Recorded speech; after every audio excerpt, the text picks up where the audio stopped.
Hello guys, welcome to my YouTube channel. Today I discuss a vital video for class 10 subject English. এই English সাবজেক্টের কিন্তু আজকে share করব grammar part থেকে, অর্থাৎ এই গ্রামার পার্টে কিন্তু আমাদের 30 মার্কস আছে।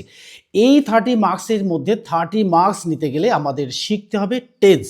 টেন্স যদি আমরা না জানি তাহলে কিন্তু কি হবে, আমরা কোনো প্রশ্নেরই উত্তর দিতে পারবো না, অর্থাৎ সিন আনসিন কোনো প্রশ্নেরই কিন্তু আমরা উত্তরটাকে সঠিকভাবে দিতে পারবো না। তাই উত্তরটাকে সঠিকভাবে দিতে গেলে আমাদের কি করতে হবে, টেন্সটাকে জানতে হবে।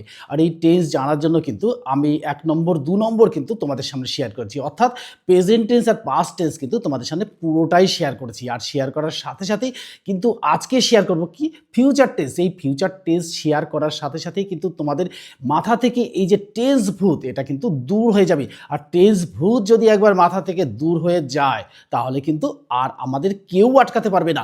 এই আটকানোর জন্যই কিন্তু টেন্স ভূতটাকে, অর্থাৎ এই টেন্স ভূতটাকে যদি আমরা জেনে নিই তাহলে কিন্তু সমস্যা দূর হয়ে যাবে। তাহলে আমরা আজকে ভিডিওর মধ্যে দিয়ে কিন্তু আমাদের দেখাবো টেন্স, অর্থাৎ কোন টেন্স, ফিউচার টেন্স। এই ফিউচার টেন্স করতে গেলে কি কি লাগবে, অর্থাৎ ভার্ব টু বি আর ভার্ব টু হ্যাভ, এগুলো তো জানতেই হবে।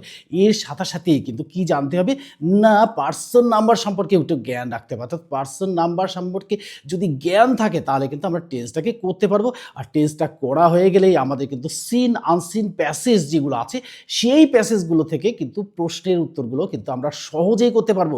আর এই সহজে করতে গেলে কি করতে হবে, আমাদের টেন্সটাকে জানতেই হবে। তাই দুটো ভিডিও শেয়ার করার পরে আজকে কিন্তু থার্ড ভিডিও তোমাদের সামনে শেয়ার করবো। আর এই থার্ড ভিডিও শেয়ার করার সাথে সাথেই টেন্স ভূত, অর্থাৎ এই টেন্স ভূতটা তোমাদের মাথা থেকে একেবারে নেমে যাবে।